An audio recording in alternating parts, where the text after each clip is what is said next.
After working for my father's company for 15 years, I was devastated when I got cancer and my parents abandoned me.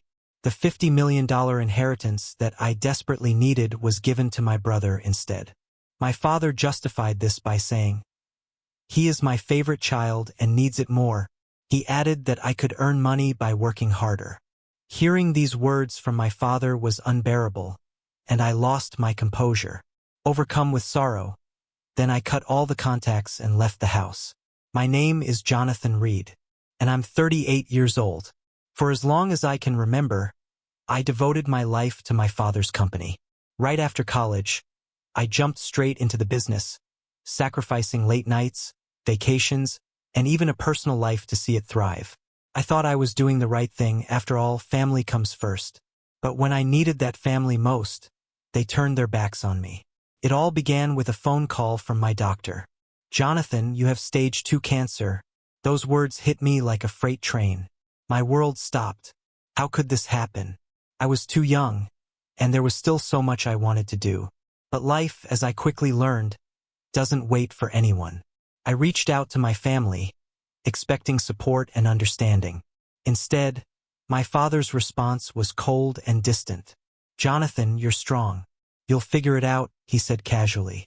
Then, as if it were an afterthought, he added, "I've decided to give the inheritance to Brian. He needs it more." The inheritance was a staggering $50 million, and my father had chosen to give every last cent to my younger brother. "You're giving it all to Brian?" I asked, my voice shaking with disbelief. "What about me? I've spent 15 years building this company with you. I've sacrificed so much." "You'll manage, Jonathan," he said dismissively. "Brian's still trying to find his way. He needs the money more than you." I was gutted. Years of dedication, loyalty, and sacrifice, all brushed aside like they meant nothing. I wasn't asking for handouts. I just wanted to feel valued. But in that moment it was clear I didn't matter. As my health deteriorated, I had to step away from work. Days turned into weeks, and I found myself alone in a hospital bed, fighting for my life. The treatments were brutal, leaving me physically and emotionally drained. Some days I questioned if it was even worth continuing. Then Evelyn entered my life. She was a nurse, her warm smile and soft-spoken words breaking through my despair. "Jonathan, right?" she said one morning as she placed a tray of food beside my bed. "How are you holding up today?" I shrugged. "Could be better," I muttered, my voice heavy with exhaustion. Evelyn didn't leave. She pulled a chair near the window and sat down. "This is hard, but you're not alone," she said. "You've got to keep fighting. Life isn't over yet." Her words lingered with me. Over the next few weeks, Evelyn became a constant presence. She checked in on me even during her off hours, not because she had to, but because she genuinely cared.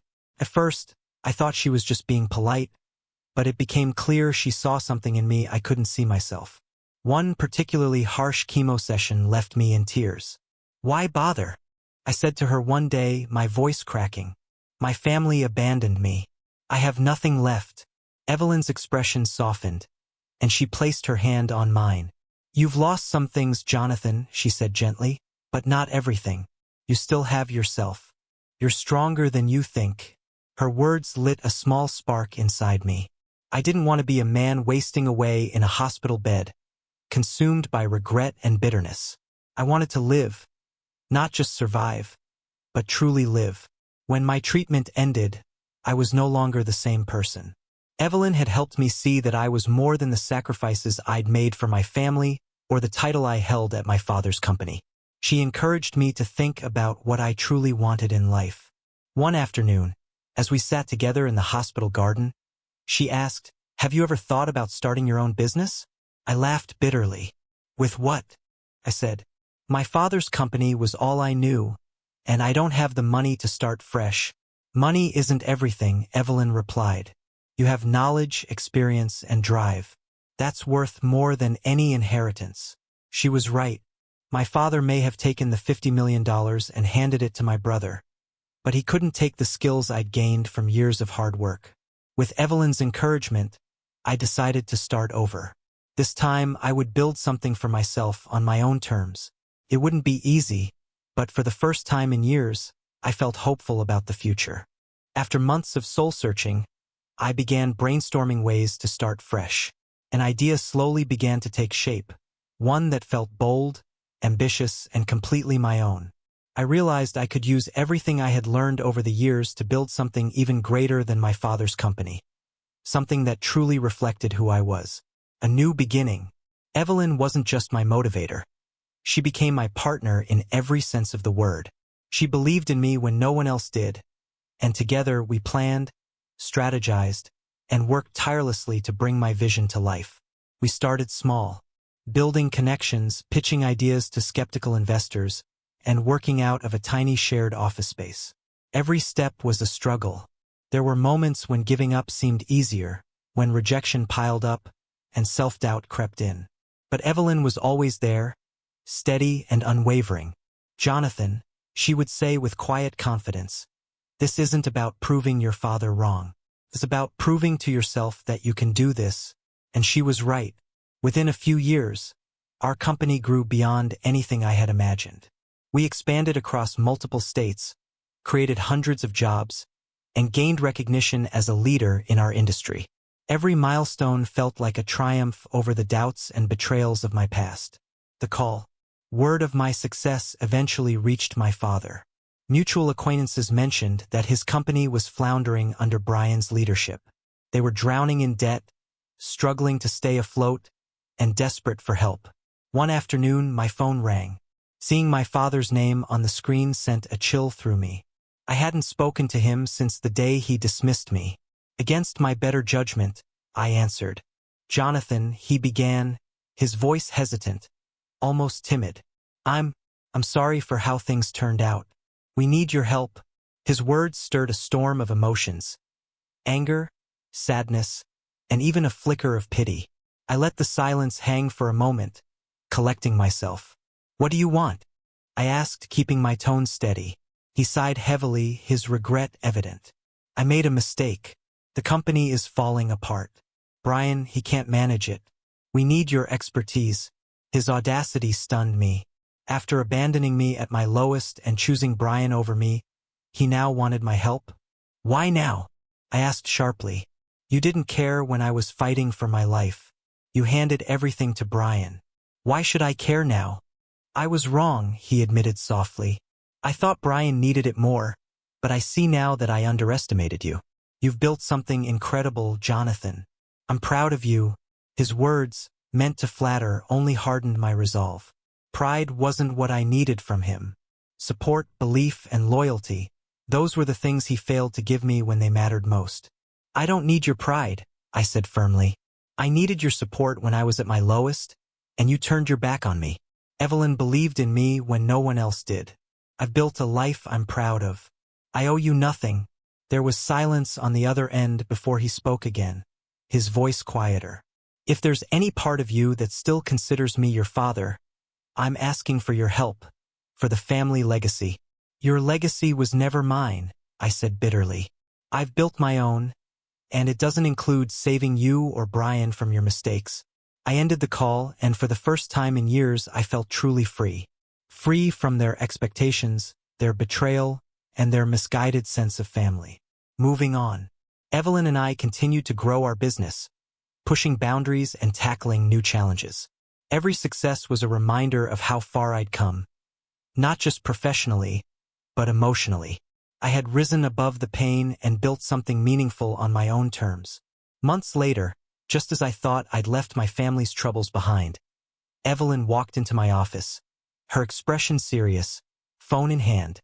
"Jonathan, have you seen this?" she asked, showing me an article. It was about Brian. He had been caught embezzling millions from my father's company, siphoning funds into offshore accounts. The company, already teetering on the brink of collapse, was completely destroyed by the scandal. My father's reputation lay in ruins, and creditors were circling like vultures. A week later, my phone rang. It was my father. His voice, usually commanding, was now trembling with despair. "Jonathan," he said, barely holding himself together. "It's over. Brian betrayed us. He stole everything. I don't know what to do." For the first time, I heard genuine regret in his tone.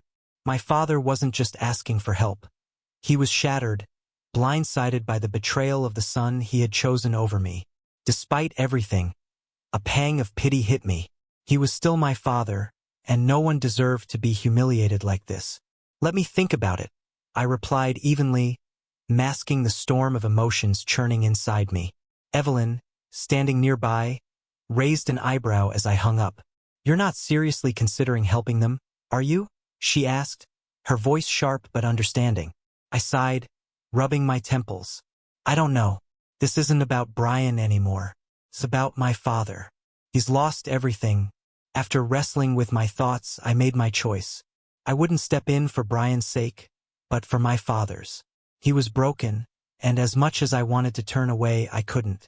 I contacted the creditors, negotiated settlements, and used my resources to stabilize what little remained of the company. Through it all, I made my boundaries clear. This is for you, Dad, I told him bluntly. Not for Brian. My father's gratitude was overwhelming. One evening, as we sat in his nearly empty office, he looked at me with tear-filled eyes. Thank you, Jonathan, he said softly. I don't deserve your kindness after everything I did. You're a better man than I ever was. His words were bittersweet. They couldn't undo the past, but they showed me he was starting to see the truth. Yet, I knew I couldn't let Brian's actions go unchecked. With Evelyn's unwavering support, I launched an investigation into Brian's dealings. It didn't take long to uncover the extent of his deceit. He had embezzled millions, falsified reports, and even committed tax fraud. Quietly, I gathered the evidence, ensuring every piece was solid. Then, without hesitation, I handed it over to the authorities. The day Brian was arrested, my father called me. His voice was a mix of disbelief and sorrow. You turned him in? He asked, as though he couldn't quite process it. Yes, I said firmly. He betrayed you, Dad. He betrayed all of us. This is justice. There was silence on the other end. Then, to my surprise, my father spoke, his voice heavy but steady. I'm proud of you, Jonathan. You did what I couldn't. You stood up for what was right. Brian was sentenced to several years in prison, his crimes making headlines and destroying what little reputation he had left. My father, though heartbroken, began to rebuild his life, humbled by the experience. He admitted he had been wrong to favor Brian, wrong to dismiss me, and wrong to believe loyalty was owed instead of earned. One day, as we strolled through the garden at my home, he stopped and turned to me. His face, lined with regret, softened with a rare smile. Jonathan, you've shown me what true strength and character look like. I'm proud to call you my son. Those words, simple yet profound, struck a chord deeper than I expected. For the first time, I felt a sense of closure. It didn't erase the past, but it gave me something I'd never had before. A real connection with my father. With Brian out of the picture, my father and I slowly began to mend our fractured relationship. It wasn't easy, and the scars of betrayal remained, but it was a step toward healing.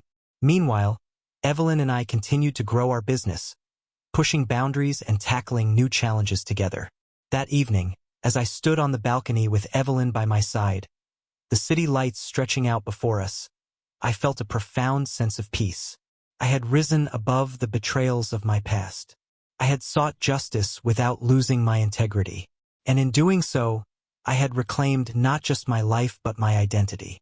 This journey, marked by betrayal, forgiveness, and triumph, had changed me forever. But as I looked out over the horizon, I knew this wasn't the end. It was only the beginning.